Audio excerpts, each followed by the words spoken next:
साथ वृद्धों की सेवा कर रहे हैं। हमारे साथ आज मौजूद है समाज सेवक के इस भूमिका के तौर पे निभा रहे हैं जो प्रकाश गेडाम जी, जिनका 2 जगह वृद्धाश्रम है, जो कई सारे वृद्धों की यहाँ पर सेवा कर रहे हैं। आपका स्वागत है प्रकाश गेडाम जी। नमस्कार। नमस्कार। अभी आपका जो वृद्धाश्रम है उसके बारे में थोड़ा हम जानना चाहते हैं। जी। हमारा जो वृद्धाश्रम है एक सेक्टर 2 भिलाई नगर में है और एक सेक्टर 8 भिलाई नगर में। सेक्टर 2 भिलाई नगर में यहाँ 45 बेसहारा वृद्ध रहते हैं और सेक्टर 8 में करीबन 20 लोग रहते हैं। ये जो वृद्ध है ये पूरे के पूरे वृद्ध लोग बेसहारा है और इनका देखभाल करने वाला कोई नहीं है। इनके बारे में जो मुझे मेरी मम्मी एक बार सुपेला में सब्जी लेने जाती थी, वहाँ पे देखी रास्ते में 2 बाबा लोग बैठे हुए हैं, बुजुर्ग है, तो मुझे कहती है कि तू अंतिम संस्कार करता है तो बाबा लोग की सेवा कौन करेगा।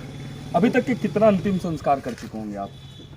अभी तक करीब 1545 लोग का अंतिम संस्कार किया जा चुका है और सुचारू रूप से जो मैंने 2004 से मैं सुचारू रूप से लिखित रूप से मैं रख रहा हूँ कि अंतिम संस्कार जो करते हम उसका पुलिस के माध्यम से, पुलिस जब पंचनामा करने के बाद हमारे हवाले करती लाश को, तो हमारा काम उसका अंतिम संस्कार करना विधि विधान से, जैसे अपन आम आदमी का। ऐसे कौन प्रेरणा स्रोत है जिनके प्रेरणा से आप इतना सारा आप इस तरह समाज सेवा की जो भावना है उसे प्रकट कर रहे हैं? कौन है आपका जो आइकन है उसके बारे में थोड़ा बताइए। ये जो इच्छा है, ये जो मेरे को प्रेरणा मिली, असल में हमारे जो पिताजी थे, पिताजी मम्मी हमको जीवन यापन के लिए भिलाई लेके आई, पिताजी भी आए थे, लेकिन पिताजी क्या घर वापस चले गए, बोले कि खेती बाड़ी है और जो मकान बेच के मैं आऊँगा।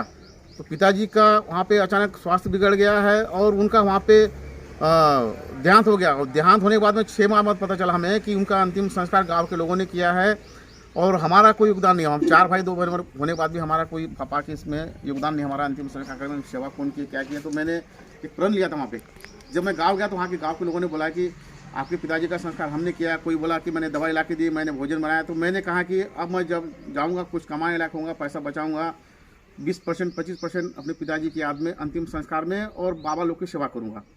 मेरे पिताजी की याद में हम लोग ये संस्कार कर रहे हैं, अंतिम संस्कार करते हैं और जो बेसहारों की सेवा भी करते हैं। इसके ये भी सवाल आता है कि बार बार गेडाम जी जो है बहुत विवाह भी करवाते हैं बहुत सारे लोगों का, तो अभी कितने विवाह करवाए हैं और आगे आप लोग की क्या रणनीति है उसको थोड़ा बताइए। पिछली बार हमने विवाह किया था 150 कन्या का ऑल इंडिया लेवल पे। 150 दिव्यांग कन्या का विवाह अभी तक पूरे भारत में किसी संस्था ने नहीं किया, ना सरकार ने की है। शादियाँ कर दी है लेकिन दिव्यांग लोग का। इस बार भी हमने 150 जोड़ों का विवाह का टारगेट रखा है 5 मई 2023 को। अभी तक हमारे संस्था के द्वारा 790 दिव्यांग कन्याओं का विवाह हो चुका है।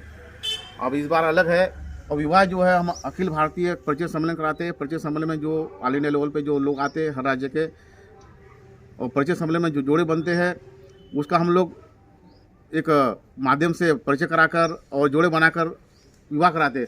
जो जोड़े संपन्न अपने घर में करते, जो नहीं कर पाते वो हमको निःशुल्क कराते हैं हमारे संस्था के द्वारा। गेडाम जी, अंगदान क्या होता है उसके बारे में थोड़ा बताइए, कैसे इसका प्रक्रिया रहती है? अंगदान का तो अभी अपने छत्तीसगढ़ में ऐसा कुछ आया नहीं है, अभी चालू हो रहा है। देहदान करते हमने एक स्लोगन बनाया, नेत्रदान ज्योतिदान और रक्तदान जीवनदान और देहदान सर्वस्वदान। तो हमारा जब मैंने संस्कार करता था तो कुछ कॉलेज वाले मेरे पास में आए थे, तो बोले हमारे को बॉडी चाहिए। तो मैंने पुलिस के माध्यम से बोला भाई पुलिस से जाके मिलो। तो पुलिस क्या बोलती है भाई जो उसका जिसका पंचनामा होता है उसका अपन बॉडी दे नहीं सकते किसी को, जो आदमी इच्छा से देगा उसका अपन बॉडी दे सकते। तो मैंने क्या घोषणा की कि मैं अपनी बॉडी को दान करूँगा। मैंने कॉलेज में गया, फॉर्म भरा, मैंने बाद मेरी बॉडी को कॉलेज में देना चाहता हूँ। मेरे भतीजे ने भी साइन किया। उसके बाद में पेपर वालों ने छाप क्या दिया कि मेरे पीछे बहुत सारे लोग लगे, बोलते मुझे भी बॉडी डोनेट करना है, मुझे भी करना है। ऐसा करते करते अभी 17-18 साल हो रहे हैं कि मेरे माध्यम से अभी तक 1200 फॉर्म जा चुके मेरे पास से, और 1200 फॉर्म में मेरे पास 700 से 750 फॉर्म मेरे पास जमा हो चुके हैं कि हम अपनी बॉडी देंगे। उस 750 फॉर्म में 45 लोगों ने अपनी बॉडी को मेडिकल कॉलेज में देहदान किया है। उसमें रायपुर मेडिकल कॉलेज, एम्स वगैरह से करके 45 लोगों ने दान किया।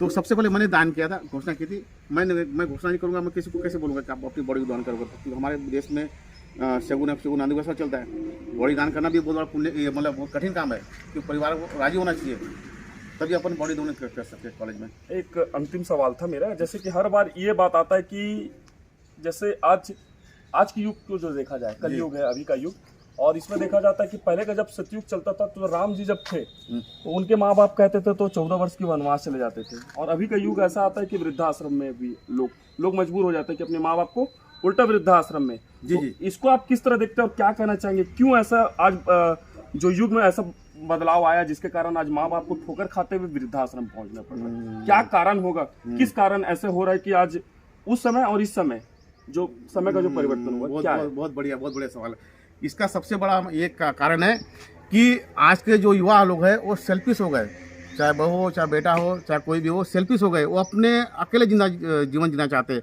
वो टेंशन नहीं चाहते। और बूढ़े माँ बाप की सेवा करना दुनिया का मैं समझता हूँ सबसे बड़ा कठिन काम है, और वो बीमार अवस्था में। अगर बूढ़े माँ बाप बीमार हो गए तो सबसे कठिन काम है सेवा करना, क्योंकि उनको ना जैसे माँ बाप अपन को 10 साल तक मतलब कि बच्चे को पूरा देखभाल करते, कोई चोरी करने ले जाए उसकी देखभाल करते रहते, खाना पीना खिलाते, बाथरूम ले जाते, नहलाते धुलाते, उसी तरह बूढ़े व्यक्ति को भी ना उसी तरह बच्चे समान ही ट्रीटमेंट करना पड़ता है। और बूढ़े व्यक्ति को ट्रीटमेंट नहीं कर सकते उन लोग जिनके अंदर भावना है माँ बाप की, जिनके अंदर माँ बाप की भावना है, अपनापन है, और जो चाहते कि माँ बाप की सेवा करूँगा तो मुझे पुण्य मिलेगा, ये मेरे देव देवता है, पापा मेरे मम्मी पापा, वही आदमी कर सकता है, बाकी नहीं कर सकते। सेल्फिश हो गई दुनिया इसके कारण। और सब पश्चिमी सभ्यता है, भारतीय संस्कृति खत्म हो रही धीरे धीरे भारत में। इसी कारण ना कोई माँ बाप की सेवा नहीं करना चाहते, टेंशन नहीं लेना चाहते, जाओ आश्रम में डालो, वृद्धाश्रम डालो, वहाँ सेवा करते रहेंगे दूसरे लोग। यहाँ पे हम लोग अपने जो सेवा करते हैं अपने माँ बाप समझ के करते हैं, संस्कार भी करते हैं हम लोग। मैंने अभी तक संस्कार किया ये सोच के किया कि ये मेरा भाई है, बंधु है, पाचा चाचा मामा है, और मैं नहीं करूँ कौन करेगा। अपने तो भावना चाहिए, सेवा में अपनापन होना चाहिए, मेरे अपने। जैसे हम किसी रोड में हमको सूचना आती है कि मेरा भाई, तुम्हारा भाई रोड एक्सीडेंट में खत्म हुआ, हम दौड़ के जाते हैं ना, दौड़ जाते, मेरा भाई एक्सीडेंट हो गया, दौड़ जाते। वैसी भावना होना चाहिए सबके प्रति, मेरा अपने की भावना होना चाहिए, तब अपन सेवा कर सकते हैं। इसी में एक और जोड़ना चाहता हूँ सवाल। अभी आप सिविक सेंटर गुजरते होंगे, सिविक सेंटर की ओर से। जी जी। अभी का जो दौर है आप देखते होंगे कि छोटे छोटे बच्चे भी बिगड़ चुके हैं, कहीं ना कहीं नशे की ओर भी ढकेले जा रहे हैं, कहीं नशे की चपेट में भी आ रहे हैं। तो आपको क्या लगता है कि माँ बाप को जो भूलने का जो कारण है वो ये भी हो सकता है? तो ऐसे माँ बाप को क्या कहना चाहेंगे कि बच्चों को कितना संस्कार देना चाहिए? हम तो घूमते रहते, गाँव जाते, सब जगह जाते। बच्चे आजकल नशे की चपेट में बहुत ज़्यादा आ गए।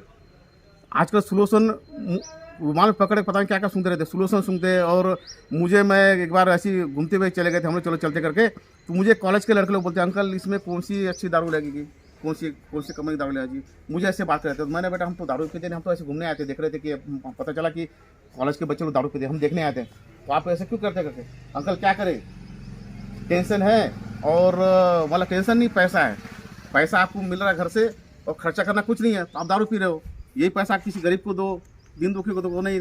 तो ये असल में क्या है, ये पश्चिमी सभ्यता के ओर जा रहे हैं हमारा देश, और नशे के चक्कर में जा रहा है। और नशे हमारे देश में नशाखोरी भी ज़्यादा चल रही है ना, नशा का सामान बेचने वाले भी ज़्यादा हो, पाबंदी नहीं है। एक बार जो नशा करता है फिर उसको वही खाने पीने की याद आता है, नशा करने का आता है। इसमें सरकार की तरफ से पाबंदी लगना चाहिए। गुटखा तो मैं कहता हूँ गुटखे फैक्ट्री बंद करना चाहिए। जब गुटखा फैक्ट्री बंद होगी तो गुटखे क्यों खाएंगे? नहीं खाएंगे। दारू बंद होगी, दारू पीने वाले नहीं पिएंगे। अच्छा, एक कहावत भी आता है कि पैसे के तंगी के कारण लोग पढ़ाई छोड़ देते हैं, घर छोड़ देते हैं, लेकिन नशा नहीं छोड़ पाते। हाँ, आज भी ये समाज में कहीं ना कहीं चला जा रहा है। हाँ, नहीं, ये असल में क्या, ये परिवार की, अपने माँ बाप की संस्कार की है। माँ बाप अगर शुरू से अगर संस्कार देंगे ना बच्चों को, और अच्छे धार्मिक किताबें पढ़ाएंगे, अपने साथ रखेंगे, ये घर की कुछ ना कुछ घर की टेंशन है, घर का माहौल है। ऐसा औलादों को ये कहना चाहेंगे कि कहीं ना कहीं 1 घंटा आके वृद्धाश्रम में आपके दे सहयोग करें? आप ये आग्रह करना चाहेंगे हमारे चैनल के? मैं चाहूँगा कि जो नशा करते हैं और जो बच्चे लोग इधर उधर घूमते रहते हैं, आज मैं सिविक सेंटर में बोलना नहीं चाहूँगा।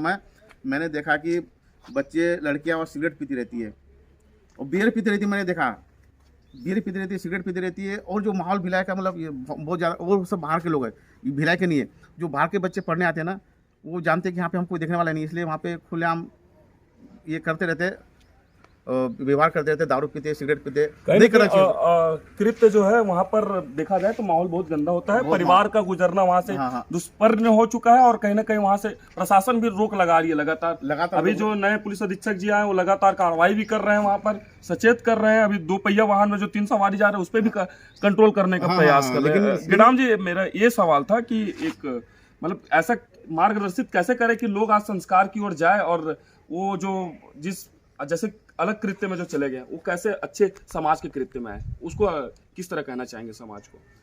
अब उनको ना उनके अंदर में उनको अपने अपने अंदर में एक भावना जगानी पड़ेगी, जागृत करनी पड़ेगी कि हमारी भारतीय संस्कृति क्या है, हमारा भारत का रहन सहन क्या है। उनको पढ़ना पड़ेगा, उनको जानना पड़ेगा कि हम ये भारत देश है, ये भारत तपोभूमि है और ये देवताओं का देश है, ऋषि मुनियों का देश है। हमें उनके मार्ग पर चलना पड़ेगा। ऋषि मुनियों की अभी महाभारत, रामायण महाभारत में कहीं नहीं लिखा है कि आप बूढ़े माँ बाप की सेवा मत करो। जो रामायण महाभारत पढ़ेगा ना, वो कभी भी गलत काम नहीं करेगा। कहीं ना कहीं अपने जो धार्मिक ग्रंथ है उसको कहीं ना कहीं पढ़ना चाहिए ये और अपने पिताजी के, अपने माँ बाप के संस्कार लेना चाहिए। माँ बाप संस्कार दे, माँ बाप शुरू में संस्कार देंगे ना बच्चों को, बच्चे वैसे निकलते। मैं तो जानता हूँ, देखा हूँ मैंने कई बार, कई लोगों के घर में गया ना, तो मैंने ऐसे लोग के घर में गया हूँ कि बच्चे जो है, बच्चे जैसे जाएंगे ना तो चरण स्पर्श करेंगे, और किसी घर में जाओ तो वो पूछते भी नहीं कौन है क्या करके। तो मैंने देखा कि उसके माँ बाप का जो रहन सहन बोलचाल इतना मीठा रहता है, तो बच्चे भी वैसे व्यवहार करते हैं। और किसी घर में जाओ कौन है क्या है पूछना नहीं है, तो बच्चे भी वैसे निकलते हैं। या परिवार का टेंशन है, माँ बाप का टेंशन है, या रहन सहन है माँ बाप का। जैसा देश वैसा भेष, वैसा ही परिवार का भी माहौल वैसा बन जाता है। माहौल, परिवार का माहौल जैसा रहेगा तो। और सबसे बड़ी बात है कि कुछ बच्चे ना, मैंने कुछ बच्चे देखा, घर का माहौल ठीक नहीं है, लेकिन बच्चे दूसरों के घर में जाके, दोस्त भाई के घर में जाके, अपने दोस्तों के यहाँ जाके, दोस्तों का माहौल देख के अपने आप को सुधर रहे। अब कुछ लोग सुधर नहीं पाते। अब लास्ट एक और सवाल जोड़ना चाहता हूँ, प्रशासन से क्या कहना चाहते हैं अभी के दौर में, जो इतनी आप समाज सेवा कर रहे हैं, 2 वृद्धाश्रम है आपके पास और करीब 70 करीब होंगे आपके पास, 70 वृद्ध होंगे आपके पास, 70 वृद्ध होंगे, और करीब आप बताएं कि 1,500 से 2,000 आप लाशों का अंतिम संस्कार भी कर चुके हैं। तो अभी इसमें क्या कठिनाई जाती है, प्रशासन का किस तरह का आपको योगदान मिलना चाहिए जो पूरा हो जाए, तो और भी जो कठिनाई आपको हो रही है वो पूरा हो जाए। शासन प्रशासन हमें कोई पैसा ना दे, पैसे की जरूरत नहीं है हमको। हमें शासन प्रशासन से एक मांग है कि हमें एक शव वाहन प्रस्तुत करे, और जो लावारिस लोग हैं जो मर जाते हैं उनके लिए कहीं में एक आध 2 एकड़ जमीन दे दुर्ग भिलाई के अंदर में। क्योंकि जब लावारिस लाश मिलती है तो लावारिस कोई ऊपर से पैदा होकर नहीं आता, वारिस है उसका, कोई ना कोई वारिस है। जब कोई वारिस मिलता है तो पुलिस जब उसको खोजबीन करती है, घर वाले मिलते हैं कि फलाना व्यक्ति हमारा संस्कार किया आपने, तो हमको लाश देखना है, निकालना है। उस समय क्या होता है, लाश दिखाने में हमें बहुत तकलीफ जाती है, क्योंकि हम लोग जब दफन करते हैं ना, 1 महीने बाद हम भूल जाते हैं कहाँ दफन। और ज़मीन अगर मिलती है हमको तो हम एक लाइन से करते संस्कार, और जो संस्कार किए उसी जगह पे हम एक बोर्ड गाड़ते हैं, शव क्रमांक और दिनांक, ताकि 1 साल बाद 2 साल बाद अगर कोई आदमी उसको वारिस मिलता है तो हम दिखा सके भाई ये इस जगह पे हमने दफन किया आपके परिवार को, तब पूजा पाठ कर लो। अभी हम लोग दिखाई नहीं पाते कब दफन किए, कहाँ दफन किए, किस जगह दफन किए। ये 2 काम है, बाकी सरकार से हमें पैसे की जरूरत नहीं, हमें 2 काम दे, एक ज़मीन इलाट करे, एक 2 गाड़ी दे शव उठाने के लिए। क्योंकि जब कोई आदमी कट जाता है तो समय पे गाड़ी मिल नहीं पाती है, समय पे कोई एम्बुलेंस मिल नहीं पाती है, मिलती भी है तो दुनिया भर के लोग पैसे मांगते हैं, लाश को उठाना नहीं चाहता है। तो गाड़ी और ज़मीन का उपलब्ध करा दे, बाकी हमें कोई उनसे सरकार से कोई उम्मीद नहीं है। ये थे हमारे प्रकाश गेडाम जी, जिन्होंने बताया कि समाज में निरंतर इनका योगदान है और योगदान आगे भी बरकरार रहेगा। प्रशासन से भी थोड़ा सा इन्होंने आग्रह किया है। अभी 2 वृद्धाश्रम ये चला रहे हैं, और इन्होंने बताया कि ये बचपन में अपने पिता का, जो देखा जाए तो बहुत दुख की बात है कि अपने पिता का वो अगर देखा जाए तो अंतिम संस्कार नहीं कर पाया, और उसके बाद से ये जिस आज्ञा लिए कि आगे सभी को अपना परिवार समझ के यहाँ पर अंतिम संस्कार करेंगे। इसी भावनाओं के साथ आप भी इसी तरह इनसे जुड़े और 2 वृद्धाश्रम में यहाँ पर आइए। कभी भी जन्मदिन या कोई भी शुभ काम हो तो एक बार यहाँ आकर इनसे मिलिए, और जितने भी वृद्ध हैं उनकी सेवा कीजिए। कहीं ना कहीं वृद्ध की सेवा आज 4 धाम से भी बड़ा है। अगर सारे ग्रंथों में देखा जाए तो एक सेवा ही है जो मानव और माधव सेवा, जो आज पुण्य का एक रूप भी माना जाता है। इसी के साथ हेडलाइन भिलाई से मैं मधुमिता नियाल के साथ हनु नायक की रिपोर्ट। सब्सक्राइब करें और लाइक करना बिल्कुल ना भूलें।